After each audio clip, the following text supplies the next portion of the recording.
안녕하세요.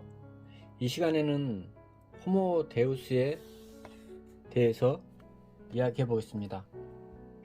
사피엔스에서 나는 인간이 가진 신, 인권, 국가 또는 돈에 대한 집단 신화를 믿는 독특한 능력 덕분에 이 행성을 정복할 수 있었다고 설명했습니다.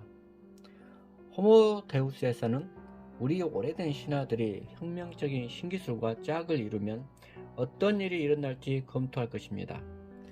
이슬람교는 유전공학을 어떻게 다룰까? 사회주의는 새롭게 부상하는 비노동 계급을 어떻게 대할까? 자유주의는 빅데이터로 인한 빅브라더 출현에 어떻게 대처할까? 실리콘밸리는 결국 새로운 기기만이 아니라 새로운 종교를 만들어내지 않을까? 인공지능은 우리의 인지 능력을 빠르게 따라잡고 있지는 않을까?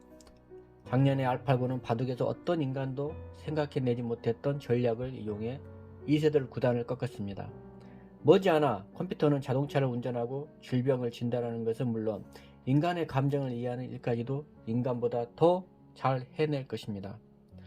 컴퓨터가 직업시장에서 인간을 밀어내고 거대한 규모의 쓸모없는 계급을 만들어낼 때 법치 국가에서는 무슨 일이 일어날까요? 구글과 페이스북이 우리가 좋아하는 것과 우리의 정치적 선호를 우리 자신보다 더 잘 알게 되면 민주주의에 어떤 일이 일어날까요? 한편 생명공학은 인간의 수명을 대폭 연장하고 인간의 몸과 마음을 업그레이드할 것입니다. 이러한 기술 발전의 혜택이 모든 사람에게 공평하게 돌아갈까요? 아니면 우리는 전례 없는 생물학적 빈부격차를 목도하게 될까요? 능력이 향상된 초인간과 평범한 인간 사이의 격차는 호모 사피엔스와 네안데르탈인의 격차보다 더 클 것입니다. 호모 사피엔스를 넘어 그 다음의 인종은 무엇일까요? 호모 사피엔스까지는 자연 발생한 인간의 종이었습니다.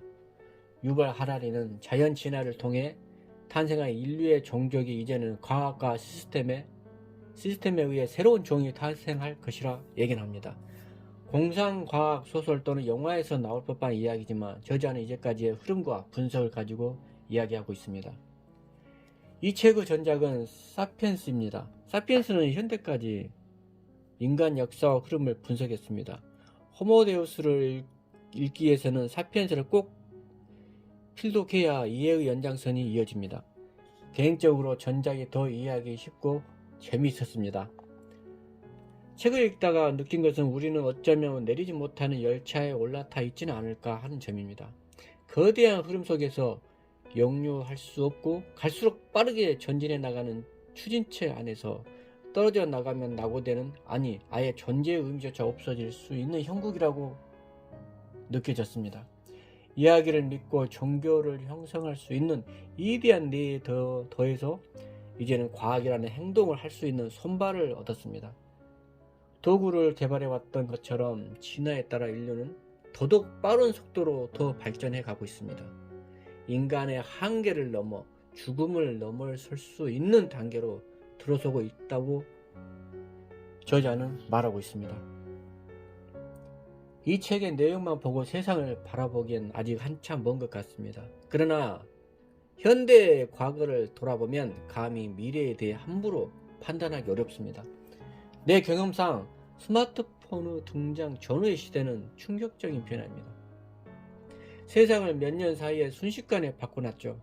그 시점이 내가 군대 가기 전후인데 입대하기 전에는 네이트홈과 싸이월드를 PC로 즐겼다가 후에는 스마트폰으로 카카오톡과 페이스북을 하고 있었지 말입니다.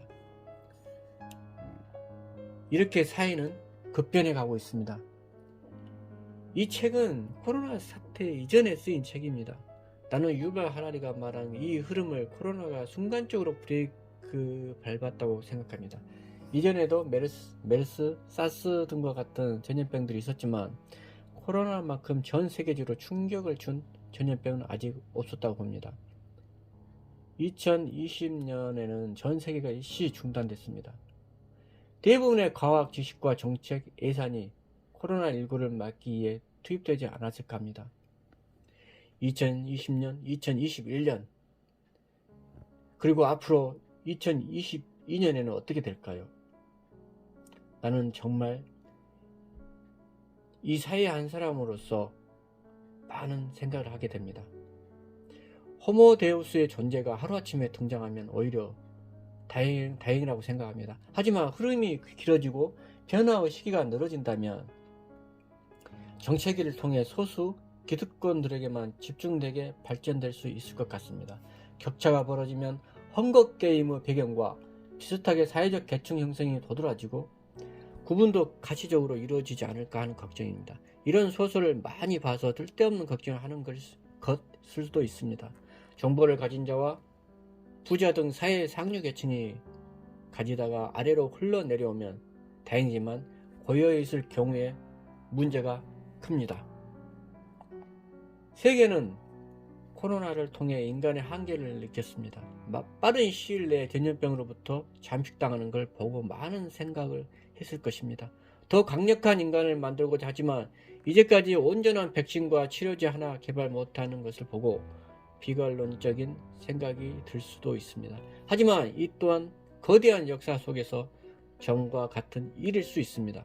이 허들을 넘으면 한계를 느낀 인간은 아마 더 집중적으로 죽음을 넘어서기 위한 노력을 할 것입니다. 무지를 인정한 인류가 과학 혁명을 일으킨 것처럼 이번 위기를 통해 인류는 또 한 번의 역사를 새로 쓸 수 있는 기회를 맞이할 수 있을 것입니다. 향후 흐름이 어떻게 흘러갈지 매우 기대됩니다. 감사합니다.